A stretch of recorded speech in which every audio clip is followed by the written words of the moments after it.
Saudara, hari ini kita akan belajar sebuah tema, yaitu manusia adalah makhluk relasional. Menurut psikolog Abraham Maslow, manusia memiliki 5 kebutuhan, yaitu kebutuhan sandang pangan, kebutuhan rasa aman, kebutuhan cinta, dimiliki dan memiliki, kebutuhan self-esteem atau rasa berharga khususnya di mata orang lain. Dan yang kelima yang paling tinggi adalah kebutuhan aktualisasi diri. Artinya kita bisa hidup mandiri, tidak tergantung kepada siapapun dan apapun. Nah, pertanyaannya saudara, apakah saudara setuju dengan Abraham Maslow bahwa manusia bisa mencapai tingkat yang kelima, yang paling tinggi, yaitu aktualisasi diri, di mana dia merasa tidak bergantung kepada siapapun dan apapun untuk bisa hidup mandiri, aktualisasi diri di dalam dunia ini. Saudara setuju? Menurut saya tidak mungkin ada seorang manusia yang bisa hidup mandiri tanpa bergantung kepada siapapun dan apapun.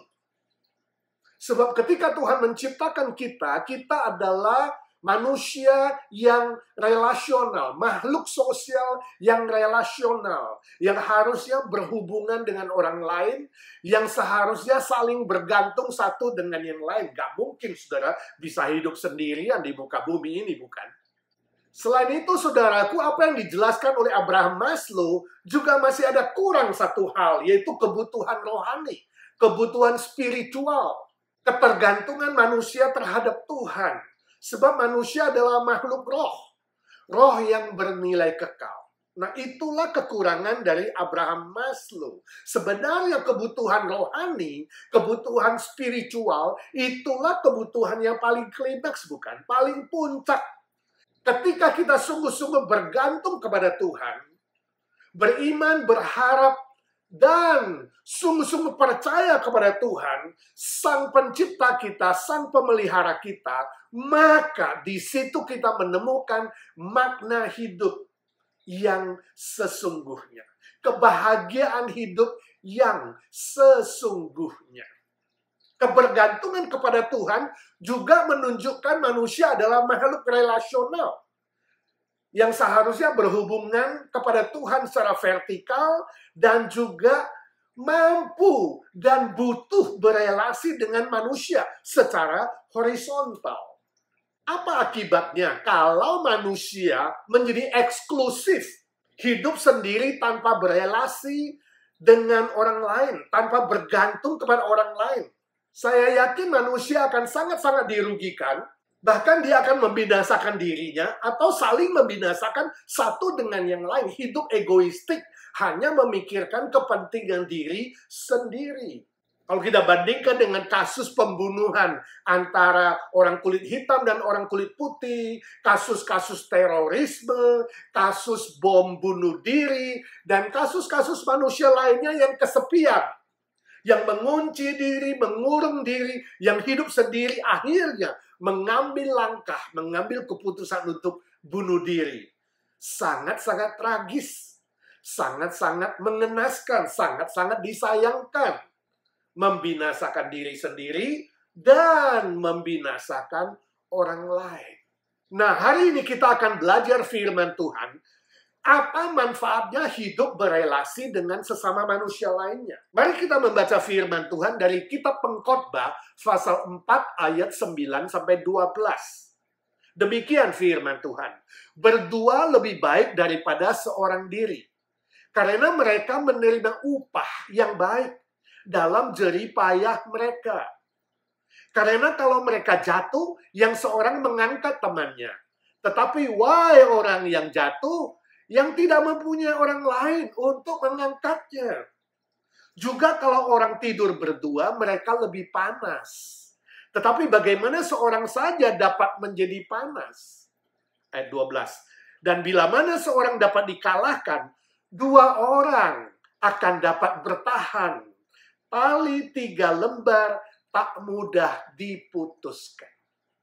Saudaraku yang kekasih, konteks dari tulisan firman Tuhan ini adalah Raja Salomo yang dipilih oleh Roh Kudus untuk menuliskan firman Tuhan yang penting ini. Raja Salomo sebenarnya dia punya segala sesuatu. Dia punya kekayaan, dia punya kekuasaan, dia punya kenikmatan dunia, dan apapun yang diinginkan oleh Raja Salomo pada zaman itu, harusnya dia memilikinya. Jadi saudaraku, kalau menurut teori Abraham Maslow, harusnya Raja Salomo sudah mencapai tingkat yang kelima. Aktualisasi diri. Dia bisa mandiri tanpa bergantung kepada siapapun. Dia raja pada zaman itu. Namun, Raja Salomo menyebut dirinya adalah orang yang seperti menjaring angin. Orang yang hampa, orang yang kosong. Nilai hidupnya itu rasanya sia-sia. Dia terus mencari dan mencari makna hidup. Sampai akhirnya di pasal ke-12 dari kitab Pengkhotbah, Raja Salomo berkata, ingatlah Tuhan Sang Penciptamu. Maka kamu akan menemukan makna hidup yang sejati. Kebahagiaan yang sejati. Nah saudaraku, ketika Raja Salomo berelasi dengan Tuhan Sang Pencipta, dan dia berelasi dengan manusia, dia menemukan arti hidup dan makna hidup yang sesungguhnya. Jadi Raja Salomo menuliskan firman Tuhan ini untuk mengajarkan kepada kita sebagai manusia hari ini. Kita bukan saja membutuhkan hubungan pribadi, relasional dengan Tuhan, Sang Pencipta kita, Sang Juru Selamat kita, tapi kita juga membutuhkan hubungan relasional dengan sesama manusia. Kita adalah manusia yang saling membutuhkan, saling berelasi satu dengan yang lain. Sebab kita diciptakan oleh Tuhan sebagai makhluk sosial relasional. Itulah natur manusia kita yang sejati. Pertanyaannya saudara, apa manfaatnya ketika kita mengambil keputusan berjalan bersama orang lain, tidak berjalan sendirian? Ada beberapa kebenaran yang akan kita pelajari pada malam hari ini. Yang pertama, Tuhan menyediakan upah yang baik. Ayat ke-9. Firman Tuhan berkata di situ, berdua jauh lebih baik dari sendirian. Kenapa? Karena ada upah yang baik yang disiapkan oleh Tuhan. Istilah upah yang baik di situ adalah berkat yang khusus. Berkat yang istimewa dari Tuhan yang naturnya maha baik. Yang bisa kita nikmati bersama ketika kita membangun hubungan relasional dengan orang lain. Hidup kita bisa menjadi berkat bukan hanya untuk kepentingan diri kita, tapi juga untuk membangun orang lain menjadi berkat bagi sesama kita. Sesungguhnya berkat yang Tuhan berikan kepada kita, berkat yang baik itu bukanlah untuk dinikmati sendiri saja, tapi supaya kita menjadi saluran berkat bagi orang lain. Saya pernah baca sebuah cerita tentang Mother Teresa, seorang misionari, ya, suster dari Katolik yang melayani orang-orang miskin, orang-orang sakit, orang-orang lemah, para homeless, para pengemis di kota Kalkuta di India. Kota yang sangat miskin, kota yang sangat menderita. Diceritakan suatu hari Mother Teresa melihat seorang pengemis di jalan. Lalu dia memberikan sekarung kecil beras. Karungnya nggak terlalu besar, satu karung. Saya nggak tahu berapa banyak, mungkin 10 kilo, mungkin 5 kilo. Lalu pengemis yang diberikan beras itu senang sekali menerima pemberiannya. Lalu segera bangkit dan dia berjalan pergi. Mother Teresa pengen tahu dia mau kemana.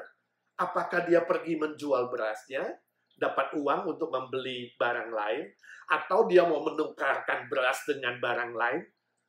Lalu diam-diam Ibu Teresa mengikuti pengemis itu. Tahukah saudara dia kemana? Dia pulang ke tempat tinggalnya.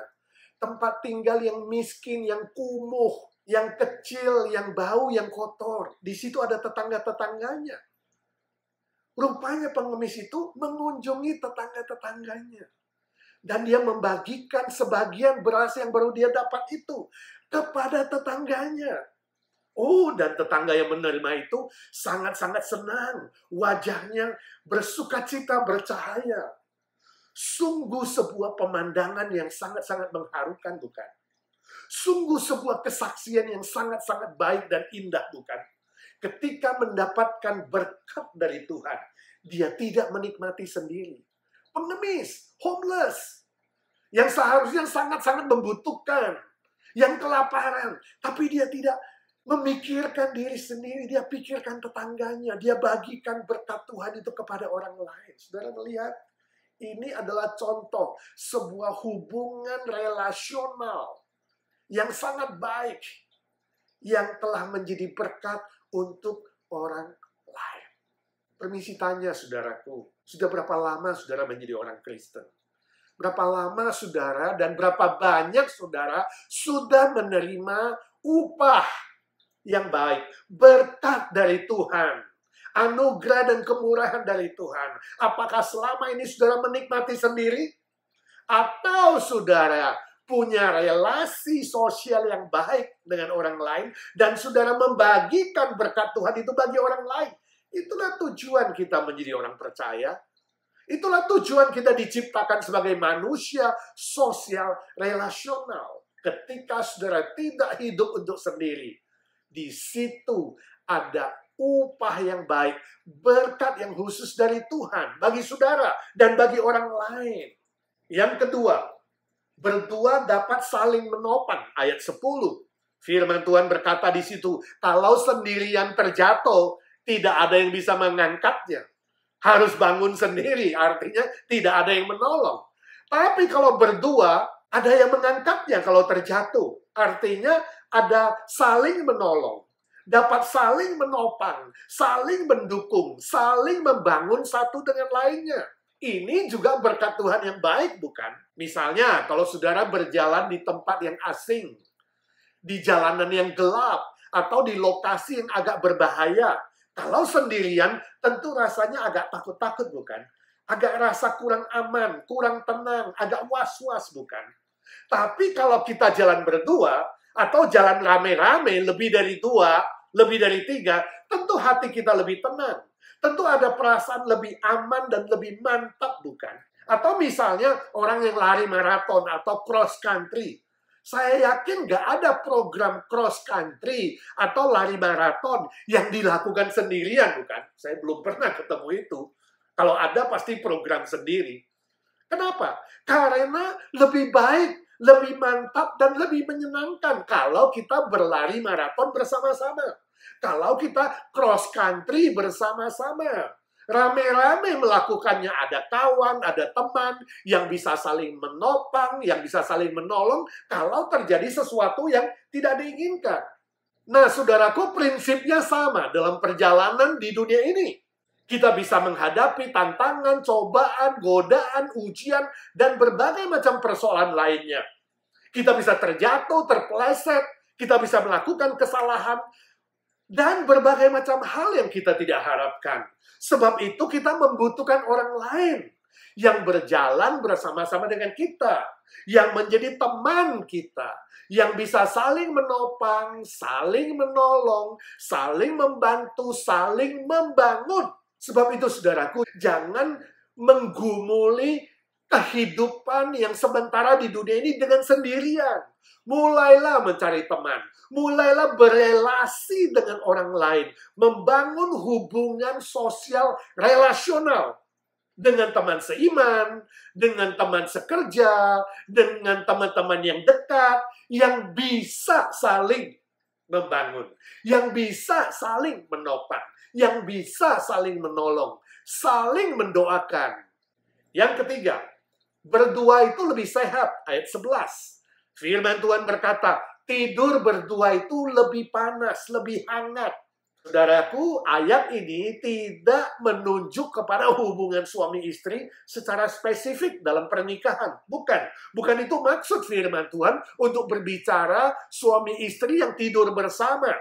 Tapi artinya bahwa kalau kita memiliki hubungan relasional dengan orang lain, dalam hidup kita ada teman, ada orang lain, kita tidak sendirian, itu jauh lebih sehat. Istilah panas adalah simbol dari kehidupan. Kehidupan yang sehat. Tanpa panas, manusia akan mati. Contohnya, mayat orang yang mati. Pasti dingin. Tapi orang yang hidup itu hangat tubuhnya. Jadi, panas atau hangat adalah simbol kehidupan yang sehat. Nah, demikian pula dengan kehidupan di dunia ini. Jika saudara hidup sendirian, saudara tidak punya siapa-siapa, saudara mencoba mandiri, tidak bergantung kepada siapa-siapa. Ingat, walaupun saudara bernafas, sesungguhnya saudara adalah mati. Ibarat mayat yang berjalan di muka bumi ini. Sebab Tuhan menciptakan saudara sebagai makhluk sosial relasional. Jika hidup saudara sendirian tanpa siapa-siapa, artinya saudara menyangkal natur saudara sebagai manusia yang normal, sebagai manusia yang sehat. Saudara menyangkal natur kemanusiaan saudara dan menolak karya ciptaan Tuhan. Jadi saudaraku, mulai hari ini bagi saudara yang masih hidup sendirian, yang mencoba tidak bergantung kepada siapa-siapa, tidak bergantung kepada apa-apa, yang masih mengurung diri, berdiam diri tanpa relasi yang sehat dengan teman, dengan orang lain, secara normal dan baik dan sehat. Ayo, bangunlah dari kesendirian saudara. Minta Tuhan menolong saudara, memberikan keberanian, memberikan kemampuan, memberikan kerelaan hati untuk menjalin hubungan sosial relasional yang sehat, yang baik, yang benar, yang membangun saudara, yang membuat saudara menjadi hidup, menjadi dinamis, menjadi bergairah selama perjalanan yang sementara di dunia ini. Maka saudara akan menikmati betapa indahnya, betapa sehatnya, betapa dinamisnya kehidupan yang diciptakan oleh Tuhan bagi saudara. Walaupun ada persoalan, walaupun ada tantangan, walaupun ada masalah, saudara tidak menjadi khawatir dan takut. Sebab saudara bisa hidup di dalam Tuhan dan bergaul dengan sesama yang bisa saling menopang dan saling menyehatkan. Hidup itu menjadi indah. Hidup itu menjadi menyenangkan dan dinikmati dengan baik dan bahagia. Amin. Yang keempat, ayat 12. Firman Tuhan berkata, satu orang mudah dikalahkan. Kalau berdua akan dapat bertahan. Istilah 3 tali lembar tak mudah diputuskan. Itu adalah pepatah yang artinya kalau berdua atau lebih dari itu jauh lebih kuat. Khususnya ketika menghadapi musuh. Bisa bertahan, bisa kuat dan bisa mengalahkan musuh, bisa menang. Istilah tali 3 lembar juga adalah simbol dari kebersamaan. Komunitas yang kuat. Komunitas yang berkemenangan. Kalau kita bandingkan dengan Amsal 27 ayat 17, juga tulisan Raja Salomo, dia memakai istilah besi menajamkan besi. Artinya kalau berdua atau lebih, kita bisa saling belajar. Kita bisa tambah bijaksana dalam perjalanan hidup di dunia ini. Pepatah orang Tionghoa berkata, bila berjalan bertiga, salah satunya adalah guru. Artinya, selalu ada kesempatan saling belajar dan saling mengasah. Dan kita haruslah punya hati yang rendah dan terbuka untuk belajar dari orang lain. Jadi kalau ada 3 orang, salah satunya pasti guru. Saudara pasti bisa belajar sesuatu dari dia. Demikian juga orang lain bisa belajar sesuatu dari saudara. Indah sekali, bukan? Inilah yang disebut dengan hukum sinergi. Sinergi berasal dari kata sun, artinya bersama-sama, dan energi atau kekuatan. Jadi, sinergi itu adalah kekuatan bersama. Jadi, hukum matematikanya 1 tambah 1 tidak sama dengan 2. Tapi 1 tambah 1 bisa jadi 3, 4, atau 10. Kebersamaan itu memberikan kekuatan yang melampaui pikiran kita, yang tak pernah kita bisa pikirkan. Keajaiban Tuhan ada di situ. Contohnya, kalau saudara sendiri bisa mengangkat beras katakanlah 5 kilo, Nah, kalau saudara berdua dengan teman saudara, kemungkinan sekali berdua saudara bisa mengangkat bukan 10 kilo, bukan dikali 2, tapi bisa jadi 15 kilo atau 20 kilo. Di luar pikiran saudara ada kekuatan yang jauh lebih besar. Inilah yang disebut dengan sinergi, sun energi, kekuatan kebersamaan. Cobalah kalau saudara tidak percaya. Memikul sesuatu, mengangkat sesuatu bersama-sama. Kekuatannya jauh-jauh lebih besar. Saudaraku, dalam perjalanan di muka bumi ini, kita menghadapi minimal 3 musuh. Iblis yang mencobai kita, ingin menjatuhkan iman kita dengan berbagai macam strategi yang licik. Dunia ini dengan daya tariknya, yang membuat kita melawan Tuhan dan melawan firman-Nya. Dan kedagingan kita, Adam yang lama, yang mengajak kita kembali kepada hidup yang lama, kembali kepada dosa dan segala nafsu kedagingan kita. Kalau kita tidak hati-hati, kita bisa terjatuh setiap hari. Kalau kita sendirian, kita akan kalah. Kita tidak mampu melawannya. Tapi jika kita memiliki teman, memiliki sahabat yang bisa saling mengingatkan, saling mendoakan, saling membangun, saling menguatkan, saling menolong, kita akan menang. Ditambah relasi dengan Tuhan yang memberi kita kekuatan dari firman Tuhan, kita akan hidup berkemenangan. Jadi berdua jauh lebih kuat. Berdua jauh lebih mampu mengalahkan musuh-musuh yang ada. Hati-hatilah saudaraku, jangan sampai saudara tersesat, jangan sampai saudara terjatuh, jangan sampai saudara menjadi kalah dan menjadi binasa. Janganlah saudara melawan musuh-musuh dalam perjalanan di dunia ini sendirian, tapi carilah teman seiman khususnya. Teman-teman yang ada di dalam komunitas orang percaya dalam gereja lokal saudara. Bergabunglah dengan gereja Tuhan yang baik, yang sehat, yang bisa saling mengasihi, yang bisa saling membangun, yang bisa saling menguatkan, dan bersama-sama menghadapi musuh-musuh yang ingin menjatuhkan iman kita dan kehidupan kita dalam mengikut Tuhan dan melayani Tuhan. Sebab itu libatkan diri saudara dengan gereja Tuhan. Jangan menjauhkan diri seperti dilakukan oleh sebagian orang lain. Tetapi mari bergabung, mari bertumbuh lebih sehat, lebih kuat, lebih benar, lebih baik. Dan kita bersama-sama semakin dewasa dalam iman, dalam pengetahuan, dalam cinta kasih, dalam pelayanan, dalam kebenaran firman Tuhan. Nanti saudara baca sendiri lagi dalam 1 Korintus 12, 26, 27. Itu firman Tuhan. Kita ibarat anggota-anggota tubuh yang saling menguatkan dan saling membangun di dalam tubuh Kristus, gereja Tuhan. Baca lagi Kolose, pasal 2 ayat 6 sampai 7. Kita diselamatkan bukanlah untuk sendirian, bukanlah untuk berdiam diri, tapi terus bertumbuh, berbuah, berlipat-lipat ganda, semakin dewasa di dalam Kristus, sehingga nama Bapa dimuliakan, dan banyak orang boleh diberkati, khususnya mereka yang belum mengenal Tuhan, bisa dibawa datang percaya kepada Tuhan Yesus. Amin. Mari kita berdoa. Bapa di sorga, kami mengucap syukur dan terima kasih untuk firman-Mu. Tolonglah kami Roh Kudus, beri kami pencerahan, supaya kami bukan saja mengerti firman Tuhan, tapi kami bisa melakukannya di dalam kehidupan kami masing-masing. Terima kasih Tuhan, tolonglah setiap kami tidak hidup sendirian.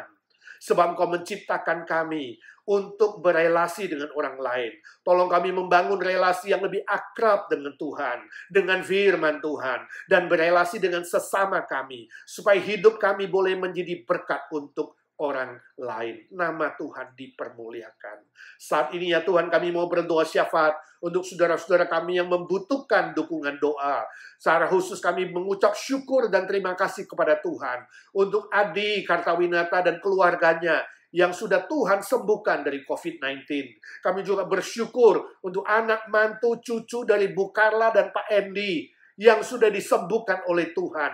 Tuhan, Kau sendiri yang menyempurnakan karya-Mu di dalam diri mereka masing-masing. Tolonglah setiap mereka yang sudah dipulihkan, lebih mengasihi Tuhan, lebih mengasihi gereja Tuhan, lebih mengasihi sesama manusia. Ya Tuhan, kami terus berdoa untuk Bapak Surya Supeno, besan dari Ciolin, yang masih harus menjalani kemoterapi. Berilah kekuatan, berilah sukacita, berilah hati yang bersyukur untuk menghadapi proses kesembuhan yang Tuhan izinkan ini. Ya Tuhan, beri dia iman dan harap setia kepada Tuhan. Kami terus berdoa untuk Pak Indra yang sakit di bagian pinggang dan pinggulnya. Mohon Tuhan yang jamah dan tumpangkan tangan-Mu ya Tuhan. Sembuhkanlah dia biar dia mengalami kuasa mujizat Tuhan agar nama-Mu juga dipermuliakan. Ya Tuhan, kami juga berdoa bagi saudara-saudara kami yang masih dalam pemulihan, yang menantikan jamahan kuasa pemulihan sempurna. Untuk Jane Atmojoyo, Tuhan berkati kesehatan jantungnya. Tuhan pulihkan kesehatannya agar dia boleh lagi beribadah dan melayani pekerjaan Tuhan. Kami berdoa untuk saudara Tony Harahap, yang juga masih dalam pemulihan, yang masih menjalani akupuntur dan terapi-terapi lainnya. Ya Tuhan, pulihkan dia, kuatkan dia, dan jadikan dia juga kesaksian yang memuliakan nama Tuhan.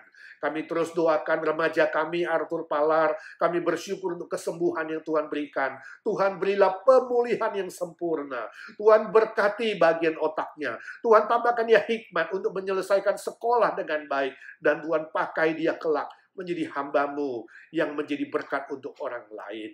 Terima kasih Tuhan, kami berdoa untuk Budi Sayogyo, saudara kami yang terus minum obat kemo secara rutin. Kami minta dalam nama Tuhan Yesus, tumpangkan tangan-Mu, berkati obat yang diminum setiap hari, sembuhkanlah dia Tuhan, beri dia ketabahan, berikan dia iman, angkat kekhawatiran. Tuhan, berikan dia mujizat-Mu, agar dia pulih sempurna dan boleh melayani Tuhan lagi. Kami bersyukur, sekarang dia tiap minggu boleh beribadah bersama-sama di gereja Tuhan. Kami doakan Bu Nina Panginda juga dalam pemulihan di kaki, di punggung, di tempat-tempat yang lemah. Dalam nama Tuhan Yesus, kami berdoa Tuhan, tumpangkan tangan-Mu, bilur-bilur-Mu memulihkan dia. Walaupun dia lemah, Tuhan tetap beri dia kekuatan ekstra. Boleh melayani pekerjaan Tuhan dan menjadi berkat untuk orang lain. Kami doakan Irma ya Tuhan, berkati treatment suntikan untuk imun sistemnya. Supaya dia cepat sembuh, cepat selesai dan tidak tergantung kepada suntikan ini. Tuhan pulihkan dia dan pakai dia juga Tuhan dalam pelayanan gereja Tuhan. Ya Tuhan, kami juga berdoa untuk saudara-saudara lain yang lemah tubuh yang tidak kami sebutkan satu persatu. Tuhan, Engkau sendiri yang memberkati mereka. Ada yang menjalani proses kemoterapi, ada yang tidak bisa tidur, ada yang sakit dengan berbagai macam kelemahan tubuh. Ya Tuhan, Kau sendiri yang menjamah dan menumpangkan tangan-Mu. Kami minta janji Tuhan dalam 1 Petrus 2:24. Dalam nama Tuhan Yesus, kuasa darah-Mu menyembuhkan. Bilur-bilur-Mu menyembuhkan semua sakit penyakit saudara-saudara kami, ya Tuhan. Kami doakan senior kami untuk Om Pol Wardana. Berikanlah dia kesehatan tubuh, berikanlah dia semangat yang baru untuk terus mengkoordinir Evergreen dengan baik untuk kemuliaan Tuhan. Ada rencana ya Tuhan, Evergreen akan mengadakan persekutuan setiap bulan. Tuhan, Kau yang mempersiapkan para senior kami. Berikan sukacita, kesehatan, dan kekuatan. Berkati Tante Lena yang kakinya lemah, ada gejala Alzheimer, dan sulit menelan makanan. Kami minta dalam nama Tuhan Yesus, kasihani dia. Biarlah setiap hari yang Tuhan berikan, boleh dia nikmati anugerah dan kemurahan Tuhan dengan baik.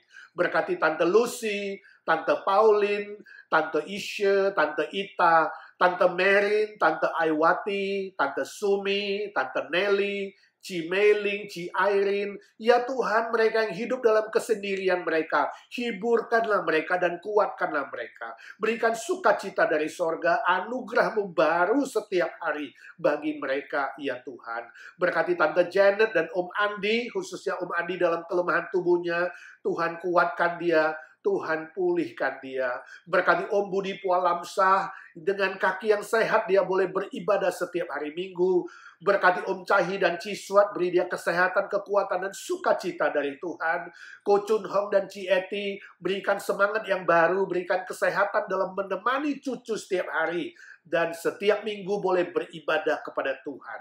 Juga semua senior-senior lainnya ya Tuhan, yang tidak kami sebut satu persatu.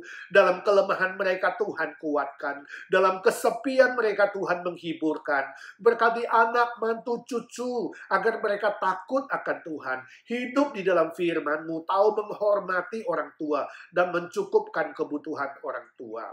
Saat ini ya Tuhan, kami berdoa untuk semua majelis kami, aktivis, dan seluruh jemaat IGNC. Tuhan berikan kekompakan, Tuhan memberikan kesehatan jasmani dan rohani. Tuhan tolong supaya boleh membangun hubungan relasional yang sehat, yang saling menopang, saling mengasihi, saling menguatkan, dan saling membangun. Tuhan memberikan sukacita yang datang dari sorga. Dalam mengikut Tuhan dan beribadah kepada Tuhan, juga dalam melayani Tuhan, berkati setiap aktivis kami boleh melayani dengan motivasi yang murni, lebih mencintai Tuhan, dengan tujuan untuk kemuliaan Bapa yang di sorga.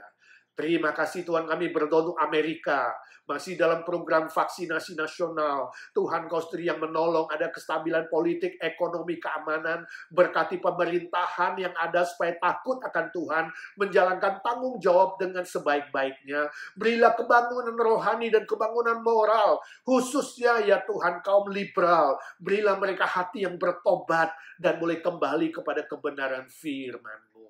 Kami berdoa untuk Indonesia ya Tuhan, berikan kestabilan politik, ekonomi, keamanan, kerukunan beragama, khususnya pemulihan COVID-19 dan vaksinasi nasional, boleh berlangsung dengan lebih baik dan lebih cepat, sehingga negara kami boleh lebih maju. Berkati Pak Jokowi dan semua kabinet dan semua aparatur negara, dari pusat sampai daerah. Berilah mereka takut akan Tuhan, berilah mereka tanggung jawab moral yang tinggi untuk menjalankan pemerintahan, mendatangkan kesejahteraan bagi rakyat Indonesia. Tuhan memberkati famili Handai Tolan dan teman kami di sana satu persatu. Lindungi mereka ya Tuhan, berikanlah kesehatan jasmani dan rohani. Yang sudah mengenal Tuhan, mereka lebih setia kepada Tuhan. Yang belum mengenal Tuhan, biarlah dengan cara dan waktu Tuhan, mereka mendengarkan Injil dan diselamatkan oleh Tuhan. Terima kasih Tuhan, kami juga berdoa untuk pekabaran Injil di seluruh permukaan bumi ini ya Tuhan. Ada banyak cobaan, tantangan, kesulitan, penderitaan. Biarlah gereja-gereja Tuhan, hamba-hamba Tuhan, tidak out of focus, tapi tetap fokus kepada pekabaran Injil, memenangkan jiwa. Sebab itu perintah-Mu ya Tuhan, amanat agung-Mu, supaya Injil disebarluaskan kepada semua suku bangsa. Entahkah melalui media sosial, melalui literatur, melalui radio, televisi, melalui pembagian Alkitab, acara penginjilan lewat gereja, lewat orang Kristen secara pribadi, lewat hamba-hamba Tuhan, lewat misionari, dan semua cara yang dilakukan. Ya Tuhan, berkatilah supaya 2/3 dunia yang belum percaya kepada Tuhan, mereka mendengar Injil keselamatan dengan cara dan waktu Tuhan. Mereka boleh diselamatkan oleh Tuhan. Terima kasih Tuhan, saat ini kami datang ke hadirat-Mu. Berdoa untuk pergumulan kami masing-masing ya Tuhan. Hamba-Mu tidak tahu. Engkau Allah yang maha tahu. Engkau Tuhan yang maha tahu ya Tuhan. Hamba-Mu minta dalam nama Tuhan Yesus. Dalam nama Tuhan Yesus yang sudah menang atas kuasa dosa, kuasa maut, dan kuasa iblis. Berkati anak-anak-Mu satu persatu.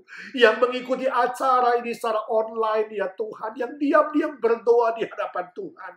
Ya Tuhan, dengarkanlah doa anak-anak-Mu. Entahkah masalah keuangan, masalah keluarga, masalah relasi, masalah teman hidup, masalah status, masalah sekolah, dan sakit penyakit, dan persoalan apapun, keterikatan, kami minta dalam nama Tuhan Yesus, dengarkan doa anak-anak-Mu ya Tuhan. Yesus, Yesus, dengar doaku, janganlah Tuhan lalui, berilah berkat-Mu. Kami berdoa, bersyukur, dan memohon berkat, memohon mujizat di dalam satu nama, Tuhan Yesus Kristus. Satu-satunya juru selamat kami, Tuhan segala Tuhan, Allah segala Allah, penolong kami, dokter segala dokter, Gembala kami yang baik, yang hidup selama-lamanya. Amin. Amin. Bapa terima kasih. Bapa terima kasih. Bapa di dalam surga, ku beri terima kasih. Amin. Amin. Saudara, 2 hari lagi adalah hari Minggu, kita tetap ada ibadah live di gereja pukul 11 pagi. Bagi saudara-saudara yang sungguh sehat dan diberi kesempatan oleh Tuhan dan kekuatan, mari datanglah beribadah bersama-sama, memuji Tuhan di rumah Tuhan. Minggu pertama ada perjamuan kudus. Bagi saudara-saudara yang tidak bisa hadir di ibadah pagi, saudara boleh mengikuti ibadah sore pukul 6. Kalau YouTube lancar, pukul 5 sudah bisa ditayangkan dan saudara bisa mengikuti perjamuan kudus secara online. Bagi saudara yang membutuhkan paket roti dan anggur, dapat menghubungi koordinator wilayah saudara masing-masing. Tuhan memberkati saudara.